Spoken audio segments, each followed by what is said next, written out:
Live from ABC7, this is Eyewitness News at 7 p.m.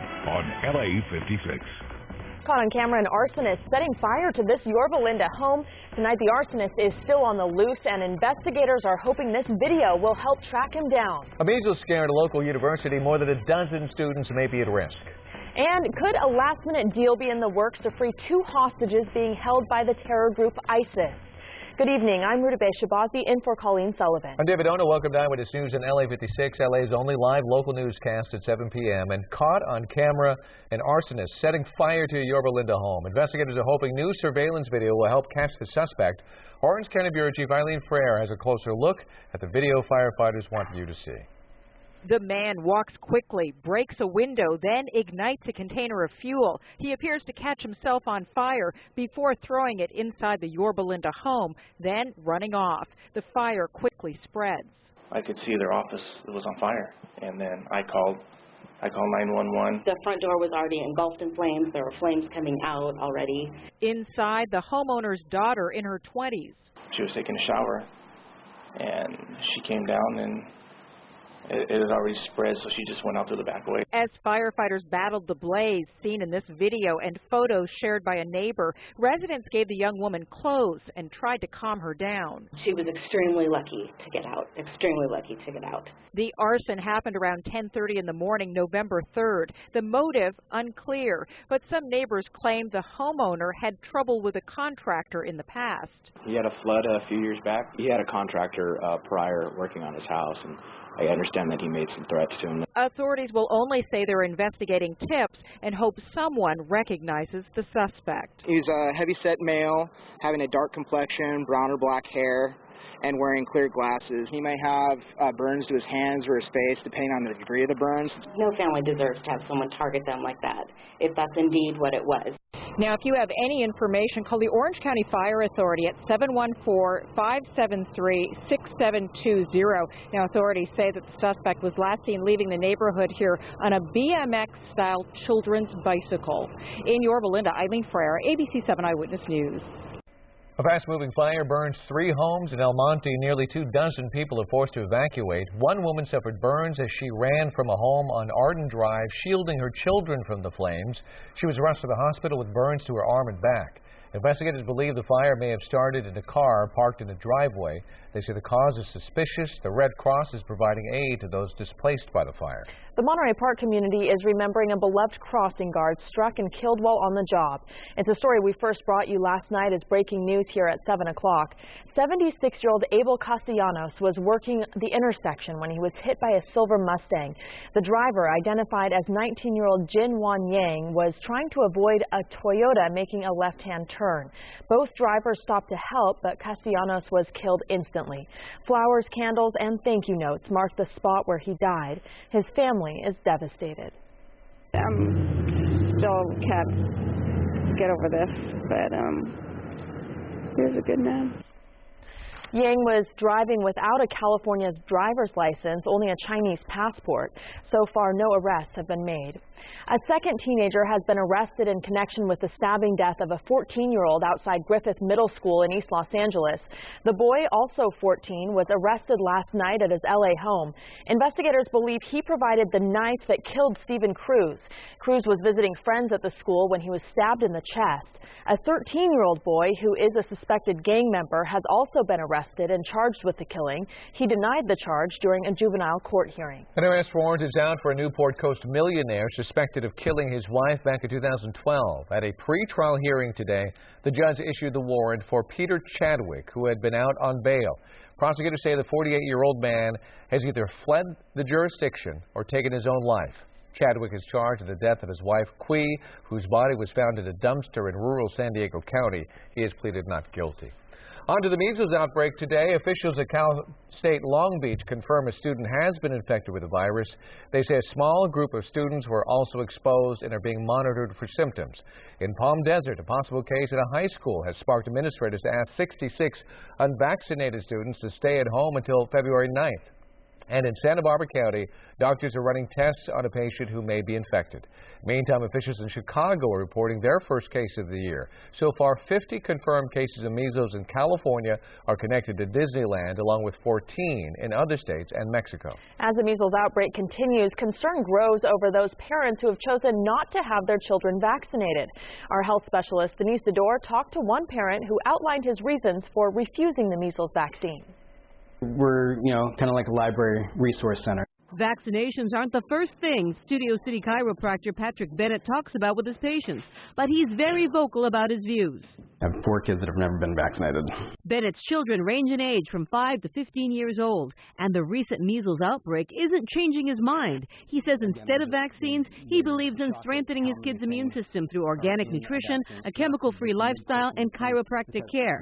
With his older kids, he simply signed a vaccination waiver. Today, it's not as simple. In California, in order for a parent to refuse vaccination for their children entering public school, they have to have a medical provider sign a waiver. In this conversation, experts say both parents and doctors need to be open. They want to be educated. They also want us to recognize their fear and, just trying to make the very best decisions that they can for their children. Pediatrician Dr. Catherine Hurley says in the past few weeks, she's seen families refusing the measles, mumps, and rubella vaccine change their minds since the recent outbreak. I request that my families and my practice, do follow the schedule, but I always, obviously parents are in charge. I am there as an advocate for the family and to encourage them, to follow a schedule. With the most recent outbreak, health officials are urging people without vaccinations to avoid crowded places and stay home from school if someone contracts the disease. Even though measles is one of the most contagious viruses, Bennett's response to critics is that he feels his only obligation is to his family. If you want a different way of looking at how to promote healthiness within your body, we've got a proven track record of 4 kids that's holding pretty darn strong against any family's, recommendations. Denise Sador, ABC7 Eyewitness News. And because of the new state law requiring parents to speak to a health care provider before getting a vaccine waiver, officials report the overall rate of vaccine exemption for kindergartners entering school dropped from 3.1% in 2013 to 2.5% in 2014. In the Northeast, first a record-setting blizzard and now a massive cleanup. New London, Connecticut got more than 2 feet of snow, and today everyone is cleaning up. This scene is being repeated all over New England, where all available resources are being put to work. In Maine, it's not just snow, it's ice, moisture, sweeping in from the Atlantic, covered homes with solid ice. The ice brought down trees, power lines, causing major power failures. Pretty devastating. There's more water this time, and it reached farther than it usually does. Meantime, air travel is getting back on track. Planes are flying again, and airport officials say that they should reach near normal operations tonight. And if you follow Jonathan Novak on Twitter, he had a picture from his mom that was loaded with snow. Saw that yesterday. 3 feet. Well, 3 feet. 3 feet. 3 feet.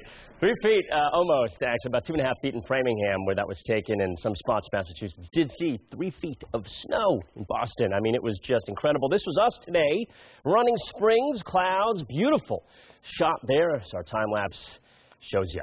Malibu 64 as we get current and a light wind. Humidity's up around 70%. It's a nice, comfortable evening, but the clouds are out. They'll be out again tomorrow. Temperatures pretty mild once again tomorrow before we start thinking rain maybe in the forecast. But for tonight, dry, 67 Burbank. Yeah, that is really mild. 62 Oxnard, 61 over in Santa Barbara. Hemet, Riverside sharing 61, and at the coast from Santa Ana over to Long Beach, we're looking at about 68 to 66 degrees. We have kind of a weak area high pressure that's in the place right now, but we have another low that's going to develop as we go through tomorrow into Friday. I would tell you how likely those rain chances are as a result coming up in that full forecast. All right. Thanks, Jonathan. Violence breaks out along the Israel border. Lebanese officials say Israel fired at least 50 artillery shells into southern Lebanon in response to a deadly Hezbollah attack. The Israeli military says missiles hit an Israeli military convoy near a disputed tract of land on the borders of Israel, Lebanon, and Syria. The attack left 2 Israeli soldiers and a Spanish peacekeeper dead. The convoy strike was apparently in retaliation for an airstrike attributed to Israel that killed 6 Hezbollah fighters earlier this month. ISIS has released a new video showing a hostage it threatened to execute by this morning, but ABC News has learned that negotiations may be underway between the Japanese and Jordanian governments and the terror group, which is looking to do a prisoner swap. ABC News' Karen Travers has the latest from Washington. Here's a new audio recording from ISIS with a new deadline, tomorrow at sunset Iraq time. I'm Kenji Goto Jogo. The terror group says it will kill Japanese journalist Kenji Goto and a Jordanian pilot unless Jordan releases an Iraqi woman held on death row. Sajida al-Rishawi was sentenced for her involvement in an al-Qaeda hotel attack in 2005 that killed some 60 Jordanians. Here's a new video released by ISIS showing Goto shackled and forced to read his own death sentence. He's holding a photo of the Jordanian pilot. I only have 24 hours left to live, and the pilot has even less. Japanese Prime Minister Abe met with his cabinet today and said his government was working closely with the government of Jordan. If the Jordanian government surrenders and basically releases Sajida, the prisoner who was sentenced to death, the Jordanian government comes across as what? As weak, as fragile, and if it does not, also loses domestic support, and this could really unleash major social and political problems inside Jordan. So it's lose-lose. The White House wouldn't comment on the discussions Japan and Jordan are having with ISIS, but noted a long-standing American policy. We don't pay ransom. We don't give concessions. This is the first time ISIS has asked for a prisoner exchange. The Obama administration made it very clear today that is not an option for the U.S. in the future. Karen Travers, ABC News, Washington. Up next, the wild police chase making headlines across the country. We'll hear from the mother of the handcuffed woman who stole a patrol car and led officers on a crazy ride, how she says her daughter did it. Plus, officials declare electronic cigarettes a health threat for California. Now get ready for statewide regulation. And the Church of Scientology under fire, its biggest star, Tom Cruise, and the new documentary has the church worried about Nicole Kidman. Now the church is firing back.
A Pennsylvania woman has been ordered to stand trial on charges she stole a police cruiser, then led officers on a high-speed chase, all while her hands were handcuffed behind her.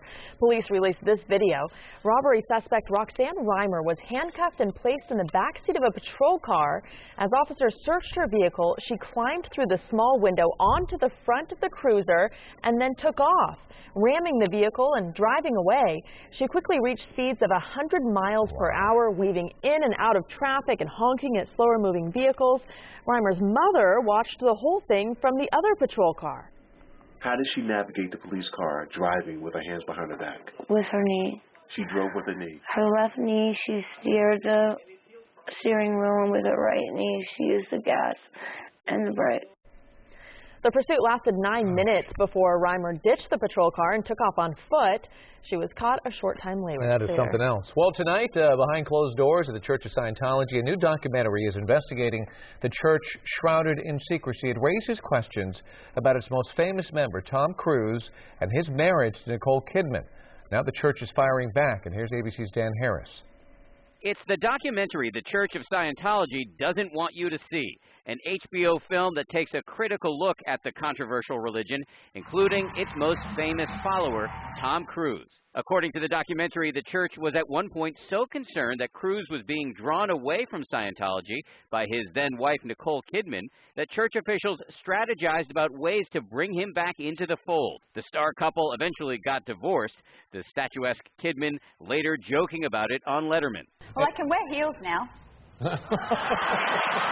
The movie Going Clear, Scientology and the Prison of Belief makes the explosive claim the church operated something called The Hole, a pair of double-wide trailers in the California desert where church officials were allegedly punished for perceived misbehavior. The windows all had bars put on them, and there was one entrance door that the security guard sat at 24 hours a day. Former Scientology official Debbie Cook has testified in court that she spent 7 weeks in the hole, and she spoke exclusively about her experience with ABC News. People are screaming at you, sometimes slapping you, and in some cases, sometimes you're made to stand in a trash can and water's poured over you. That happened to you? Yes. The church sent ABC News a letter saying flat out, the hole does not exist, and attacking Debbie Cook as an apostate and a liar. The same things they're now saying about the former Scientology officials interviewed in the new documentary, calling their allegations entirely false. Again, that was ABC's Dan Harris reporting. The movie is set to air on March 16th, and despite all the pressure from the church, HBO says it is pushing forward. The blizzard back east has been tough on everyone, including a New Hampshire puppy who just can't quite get her footing on an icy road. This is Quinn, a Bernese mountain dog, which, if you know them, they're big, lovable dogs who sometimes think they're small dogs. This was Quinn's first big snow. Her owner says at first she kind of freaked out, and then she was in pure bliss. Quinn has some serious momentum on that ice, and then realizes can't stop. That's me on solid ground, on regular floors. When we step outside the station, right? Yeah, or just standing here. I'll get up. I've fallen, a couple of times from the set here. Yes. It can be tricky. Yeah, leave it to me. Just balance is tough. They're cleaning out, digging out, whatever, from the Northeast. Big problems over there, and they have another system moving through. For us, clouds is the worst you can say. Clouds and mild weather. We need rain. I don't want to say we switch with them, but we need some moisture. We need some storms to come through, and we're getting these weird subtropical type of moisture plumes moving in, and that's what we had, just some light rain earlier this week from. We'll have some more light rain, it looks like, Thursday night into Friday. This is a beautiful shot showing the cloud cover, Angeles National Forest, time-lapse there. Today was 75. Normally, we're at 68. I want you to remember that here. Just in a second, I'm going to show you why that's significant. Low is 56, normally at 48. It is still 67 right now in downtown. I just showed you the normal high is 68. We are still right around an afternoon high temperature. 65 Van Nuys, light winds, and temperatures around the area are generally right around there in the mid to upper 60s. Van Nuys, again, 65 over to 67 in Burbank. 68 Fullerton and Santa Ana, lower 60s Temecula and San Clemente. So it is a mild evening, might even call it a little bit warm with the cloud cover overhead. It's not going to cool off a ton tonight, but we will keep the clouds around for tomorrow and hope for some rain as a result of this moisture moving in and an area of low pressure developing. just off to our south and southwest. Now, as that happens, it will bring a chance of some showers, but not really for everybody and nothing too significant. Let me show you here in the future rainfall the timing of this next, I won't say rain event, but just a chance of rain. Slight showers, slight chance of showers. Thursday, 8 p.m., you see a little bit of green here showing up right around the mountains of Riverside and San Bernardino counties going in through Thursday night. Now, Friday morning around 4:30 a.m., we may see a little bit of snow around Big Bear. Maybe by Saturday morning, even accumulations could be about 2-3 inches. But otherwise, rain is going to be contained mainly to the eastern and southern portions of our area. By Friday afternoon and evening, we could see a light shower in the eastern portions of LA County. That's it. Everybody else looking pretty dry with this next system moving through. Just some clouds, mild weather, temperatures like this, 76 in Los Angeles for a high tomorrow, and 64 in Palmdale, 71 Santa Clarita, 73 San Bernardino, lucky 7s in Palm Springs, your 7-day for LA Metro and Orange County. Mostly cloudy and mild tomorrow before a slim risk of a couple of showers late Friday, and then a breezy, warm weekend ahead. Lower 70s next week, plenty of sun to go around. Valleys, IE, few showers possible late Thursday and early Friday, and then the weekend looks breezy with temperatures climbing into the mid-70s. The beach looks pretty dry, mid-60s on Friday with some cooler air moving in with that system, and the weekend is just fantastic. The mountains, that's where we would focus on any precipitation, maybe some snow over 7,000 feet. Unfortunately, we can't lower that freezing level any lower than that. Looks like it's going to be mainly above that we would see any snow accumulations, and then the high desert. It's going to be a breezy weekend for you. You got a couple days in the lower 60s with some clouds around, and maybe an isolated shower here and there. More weather in a few minutes. Back to you guys. All right, Jonathan, thank you. Electronic cigarettes are growing in popularity, but health officials say they're not safe. And now they're joining other states in seeking tighter controls. Eyewitness News reporter Carlos Granda takes a look at the issue. The use of electronic cigarettes is growing. It's called vaping, with new shops opening up all over. But some health officials feel they are dangerous. There's a misnomer that e-cigarettes emit just water vapor, and that's not true. They actually emit aerosol that contains particulate matter. There's propylene glycol, which is a food substance. They actually use it as medication. However, when it's heated up, if it's heated up hot enough, it becomes ethylene glycol. That's antifreeze. But proponents say it is never heated that much. There is a dangerous part when you're heating up so hot, but we don't do it. You know, usually vape shops, they don't sell those kind of things. Mike Malian owns the Vapor Shop in Sherman Oaks. He says electronic cigarettes do not contain tobacco, and there's nothing burning like a cigarette. Instead, a heating element vaporizes a liquid that can have different flavorings. So what would that be? It's basically it's boiled water with vegetable glycerin. People we spoke with at this shop say there's nothing here that could harm you. It's stuff that we consume on a daily basis in the food industry. The argument that it's dangerous, how can it be? There is no combustion. It's all food grade, FDA approved ingredients. There's a lot of research that is going on. We don't know a lot about e-cigarettes. We don't know about the safety. We don't know if they are safer. There is a proposal in the state legislature that would define e-cigarettes as a tobacco product, and then it would be banned from use in any public places. Reporting from Sherman Oaks, I'm Carlos Granda, ABC7 Eyewitness News. Up next, what are America's best jobs? We have the list. Is yours on it? Plus, a new development in a biker's attack against a family's SUV. He's now entered a plea. Is jail next? And how a fire that started days ago is still causing a major stench in one local community.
A motorcyclist accused of setting off a violent encounter between a group of bikers and an SUV in New York City in 2013 has pleaded guilty.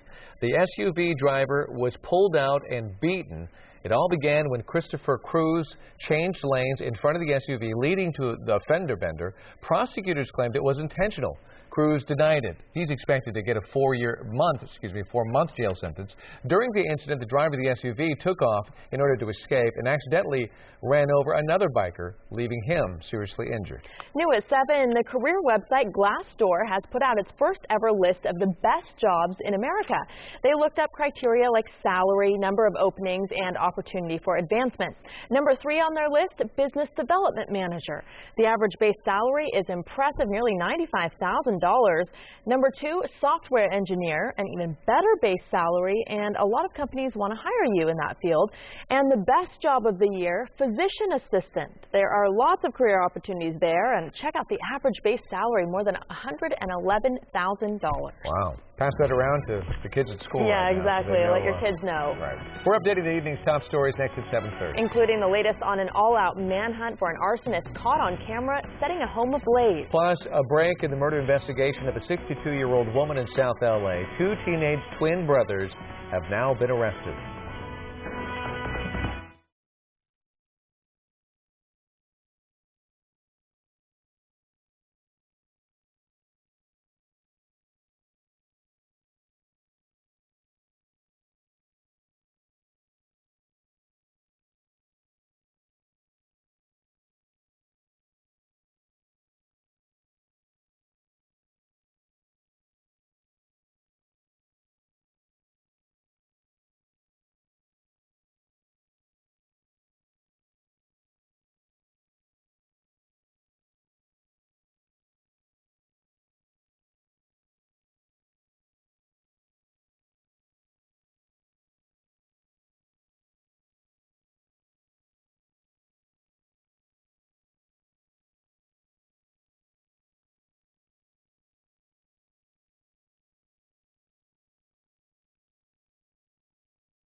Live from ABC7, this is Eyewitness News at 7:30 p.m. on LA56. Our top story at 7:30, an arsonist caught on video setting a Yorba Linda home on fire. I'm David Ono. And I'm Ruta Shabazi in for Colleen Sullivan. This is Eyewitness News on LA56, LA's only live local newscast at 7:30 p.m. Surveillance video shows the man throwing a fiery container inside the home. He appears to catch himself on fire. The flames spread quickly as the homeowner's daughter is inside. The arson happened November 3rd, and the motive is unclear, but some neighbors claim the homeowner had trouble with a contractor in the past. A memorial continues to grow at the scene of a deadly accident involving a beloved crossing guard. Flowers, candles, thank you notes are being left for 76-year-old Abel Castellanos. He was on the job yesterday in Monterey Park when he was struck and killed by a silver Mustang. The driver was trying to avoid another car when Castellanos was hit. The driver stopped to help, but Castellanos was pronounced dead at the scene. So far, no arrests have been made. Two 18-year-old twin brothers have been arrested, accused of robbing and stabbing a woman to death as she walked home from the grocery store. Eyewitness News reporter Leo Stallworth reports from South LA. After an intense manhunt for these twin brothers, 18-year-old Keyshawn and Kenyatta Blake, detectives finally got the tip they needed to track them down and arrest them. They were arrested yesterday. The brothers were wanted in connection with the vicious murder of 62-year-old Maria Rivas. Rivas was robbed and stabbed to death on the street at the intersection of Adams and Catalina in South LA December 22nd. Family members are relieved the suspects are behind bars. Maria Elena Rios was my aunt, my Nina, and my second mother, and we just want to thank the whole LA PD department, the detectives, everyone that was involved, and all the support of everybody that came forth and showed us love. Detectives say the twins are also being tied to another similar type robbery on Monday. They say in that case, an elderly woman was violently robbed on the streets of South LA not far from where Rivas was killed. They say luckily the second victim is going to be okay. Investigators believe the suspects could be linked to multiple assaults and robberies in the South LA area. Although 18 years old, had a criminal record that consisted of robberies and assaults. And having these two thugs off the street right now, people should feel a lot safer. And these are two bad individuals that no doubtedly could have continued with their crime spree. So we want to thank the community for their help. Detectives say they are hoping other robbery victims will look at the suspects' pictures. There are a number of unsolved robberies in that area, and we're looking at all of them. And we're also hoping that folks will take a look at these pictures, and if they look familiar to you, if you've been the victim of a robbery, then please let us know. If you believe you may have been robbed by the suspects, detectives want to hear from you at the phone number on your screen, 877 LAPD 24/7. That's 877-527-3247. In South LA, Leo Stallworth, ABC7 Eyewitness News. Chilling new surveillance video shows a scene inside the Florida State University library where gunman Myron May wounded 3 students last November. 2 students behind the desk take cover after hearing gunshots outside. May had wounded 2 students, leaving one of them paralyzed, and then he walks inside, opens fire on one of the 2 people behind the desk, wounding him, but that student was not seriously hurt. A short time later, police fatally shot the gunman. Plenty of rattled nerves in Northern California following a strong earthquake there. The magnitude 5.7 quake was centered 40 miles southwest of Eureka. This is what it looked like on our Eyewitness News Quake Cam. The Gingerbread Mansion Inn in Ferndale, the closest spot to the epicenter, had some damage. A teapot flipped over and a small fish tank shattered, sending its occupant and all the water and stones inside crashing to the floor. So far, there are no reports of major damage or injuries. A stubborn mulch fire is causing a real stink in the Inland Empire. Residents are not only complaining about the stench, they're also concerned about the health effects of all the smoke. As Inland Empire Bureau Chief Rob McMillan reports, the mulch fire has been burning for 4 days at a recycling facility in Ontario. The intense smoke is something people out here have been dealing with for days, and some say they can't take it much longer. Downstairs is not that bad, but upstairs it's bad. And it's not just the stench. A lot of parents taking their kids to school are worried about their health because of all the smoke. I don't like it at all. It's been horrible for the last, maybe almost a week? Yeah. My daughter has asthma, so it's probably not very good for her. The fire started at Beneficial Ag Services at the corner of Grove and Chino Avenue in Ontario late Saturday night. And for the third day in a row now, the South Coast Air Quality Management District has issued a smoke advisory. We have smelled it ourselves. It's rather obvious. They're testing the air quality at a nearby school to see if it's unhealthy. We've not seen particularly high levels at this monitor. That doesn't mean people should not still take precautions. The Ontario Fire Department says the owner of this property now has to go through all of their mulch, bucket by bucket, to make sure it's cooled off. And remember, we're talking about 3 to 5 acres of mulch piles, some of them nearly 25 feet high. We just had a briefing and a consultation with the business owner. They have been working this 24/7 since the fire. We have confirmation of that. It's just a long, tedious process to break all that down. The fire department says the owner of that composting facility has cleared about half of those mulch piles. That means it could still be another 2 days before all the smoke is gone. In Ontario, Rob McMillan, ABC7 Eyewitness News. Former Secretary of State Hillary Clinton is likely to testify again about the terror attack in Benghazi, Libya. A Democrat on the House committee investigating the 2012 siege on the U.S. consulate says Clinton has agreed to testify before the panel. Clinton previously testified before another House committee shortly before leaving the State Department. The U.S. ambassador to Libya and 3 other Americans died in this attack. Promoting the county's foster care system, members of the LAPD gathered at their headquarters in downtown Los Angeles today. Several officers at the event spoke about their experiences as foster children and foster parents. Eyewitness News reporter Robert Olguin has their stories and what they're doing to encourage other people to adopt as well.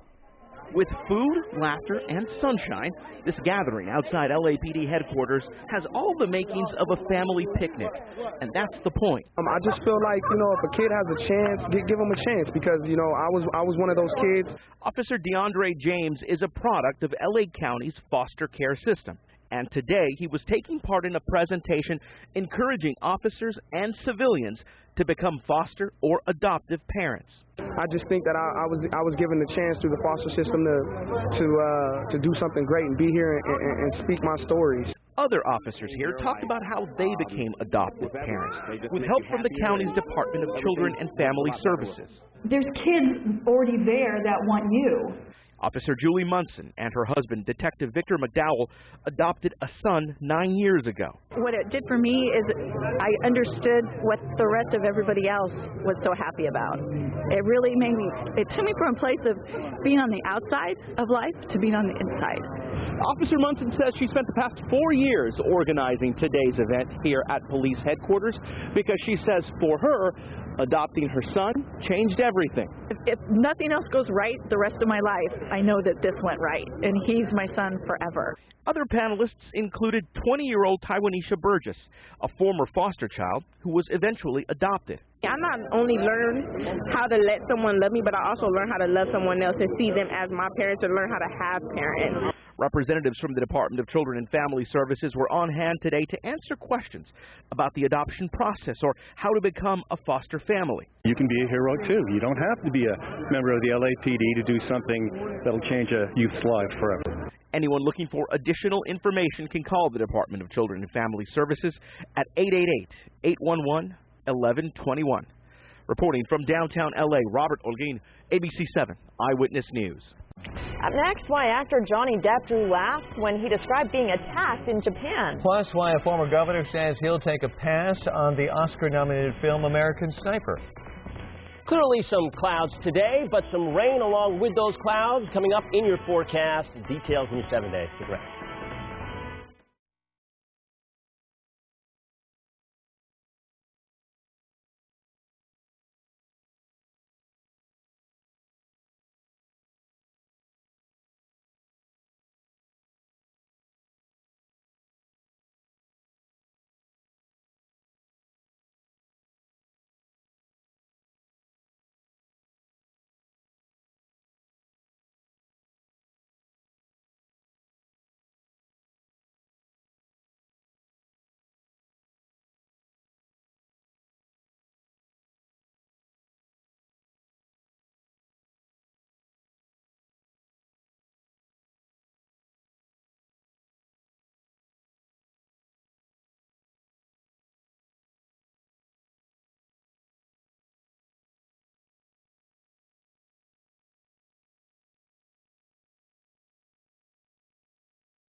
American Sniper is a box office smash, but not everyone is rushing to see it. Among those skipping the film is former Minnesota Governor Jesse Ventura, who won a nearly $2 million defamation suit against the estate of Chris Kyle.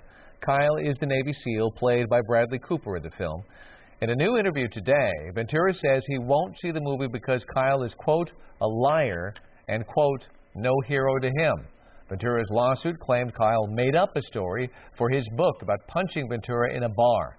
The passage has been removed from newer editions and isn't included in the Oscar-nominated film. The Kyle family isn't commenting on Ventura's remarks because they're appealing the jury's decision. Meantime, Johnny Depp is in Japan promoting his new movie, Mordecai.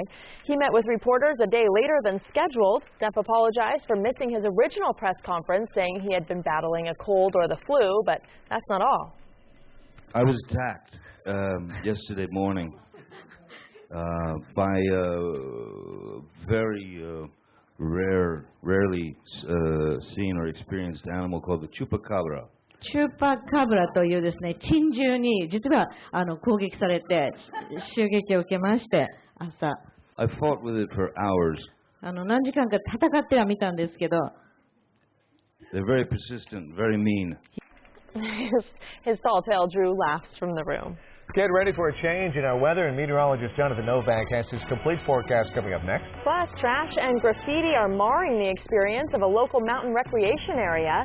A viewer used the hashtag ABC7 Eyewitness to alert us to this story.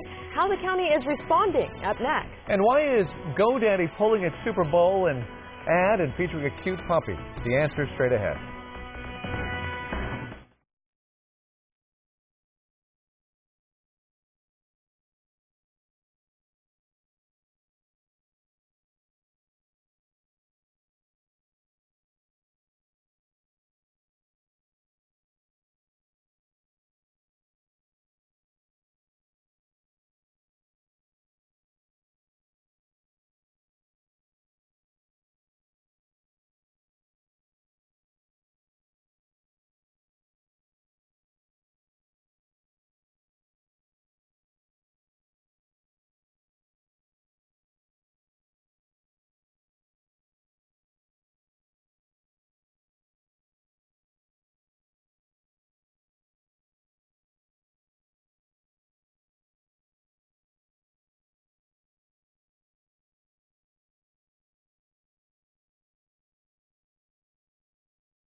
Welcome back. Angry residents say late-night hikers are leaving a mess on the trails at Box Spring Mountain, and they're asking for more enforcement in the area. A viewer told us about the problem via hashtag ABC7.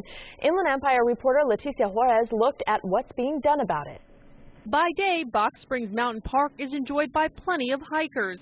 But at night, residents like Amy Harris, who contacted us using the hashtag ABC7 Eyewitness, says the wildlife preserve attracts a different crowd.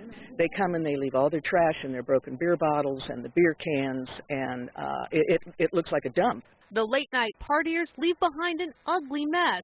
Drug containers, condom wrappers, and clothing, all strewn along the trails and Park Road.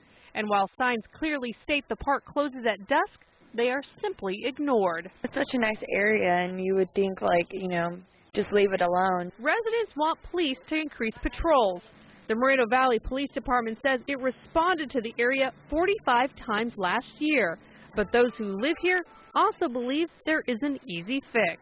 Just a gate at the bottom of the road where the park starts. Residents tell us that a gate is very doable here on Box Springs Mountain Road. In fact, this gate was installed many years ago to protect communication towers. They have asked Riverside County transportation officials to install a remote access gate at Gone Trail Road and even said they'll pay for it. They're sort of pacifying us, they're listening, but we have seen no action. Eyewitness News contacted the Riverside County Transportation Department, which says there's a volunteer at the park 24 hours a day to alert law enforcement of illegal activity. It also stated placing a gate would block access to a public road and would pose a liability if emergency services teams could not respond too quickly to a locked gate. For now, residents have posted this sign in the hopes it will curb some of the late-night activities. In Moreno Valley, Leticia Juarez, ABC7 Eyewitness News.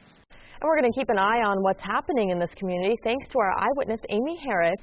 If you have any news, pictures, or video to share with us, use the hashtag ABC7 Eyewitness, share on the ABC7 Facebook page, or send an email to video@abc7.com. And if you were here yesterday, Jonathan Novak was sharing some of his family photos from New England during all the snow and You stuff. weren't here. My mom threatened to send me to my room if I did not send Son. Yeah, away, and you weren't gloating at all. No, I wasn't. California, No, right after the newscast, I only called and said, ha, ha, ha. By the way, so this is what's going on this week here. I want to show you guys, this is my drawing here.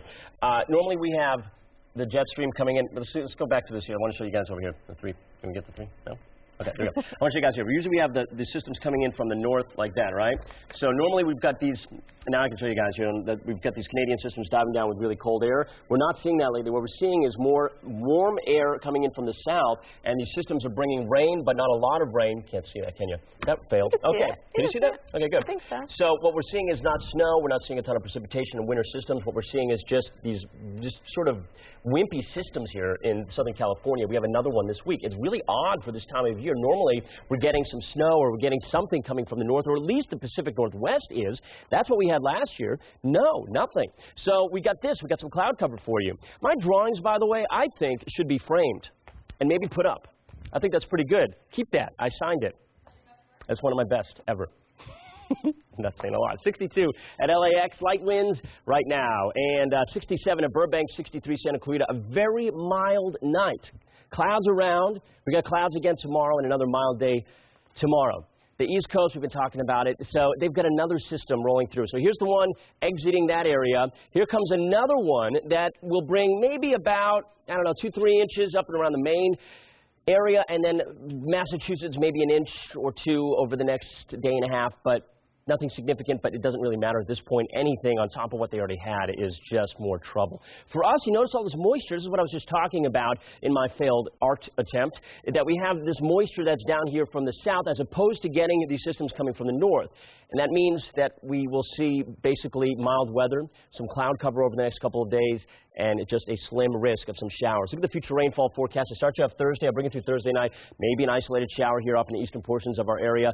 Friday early morning, a light shower, maybe some light snow over the mountains of San Bernardino and Riverside counties, and then maybe a light shower in eastern LA County by Friday afternoon and early evening.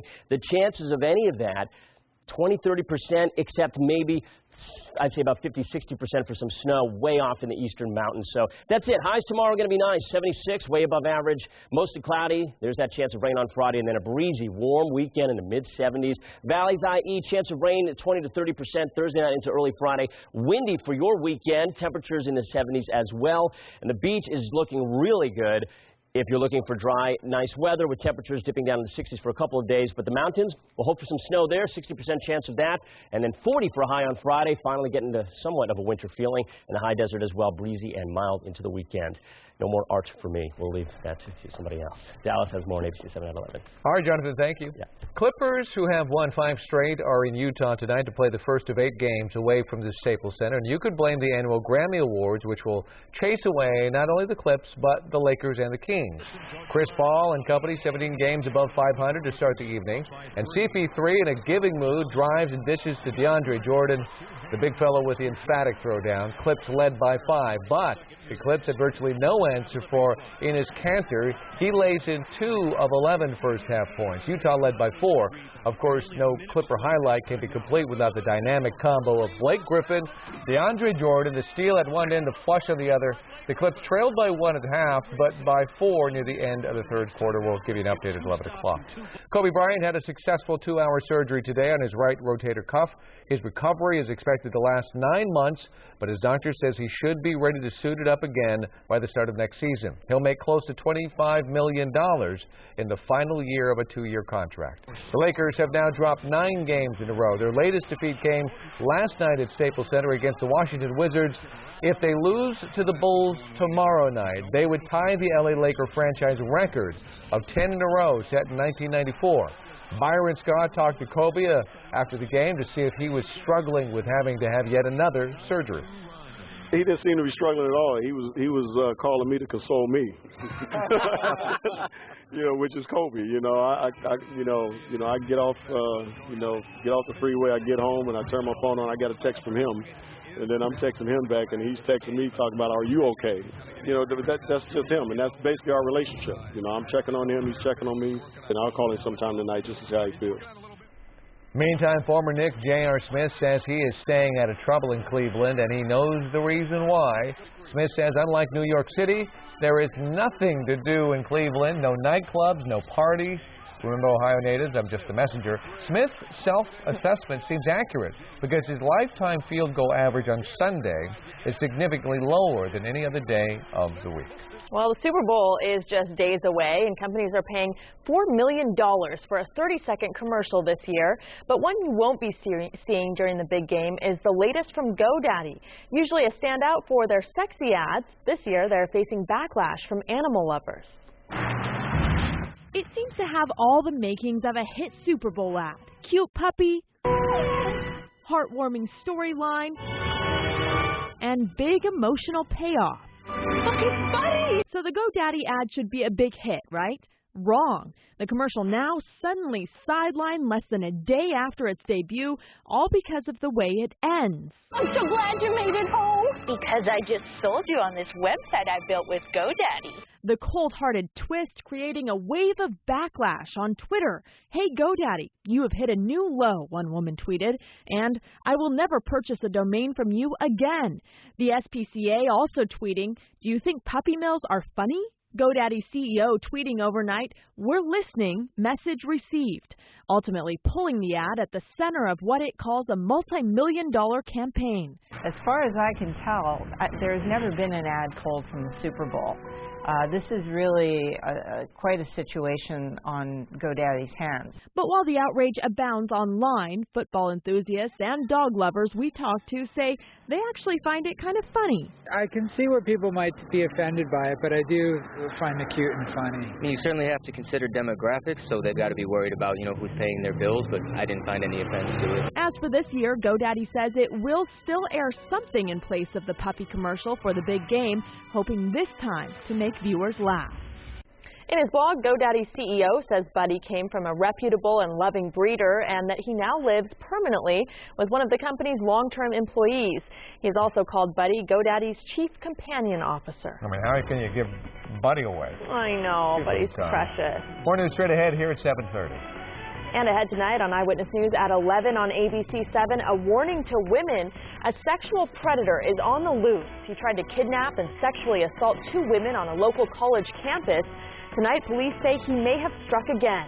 Plus, frightening video out of Florida where a pregnant woman was run down by a car. She survived, but who would do this? The shocking answer. These stories and all the late-breaking news on Southern California's #1 late-night newscast, Eyewitness News, at 11 on ABC7.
Thanks for joining us for Eyewitness News at 7:30, and LA56 Law and Order SVU is coming up next. Have a great night.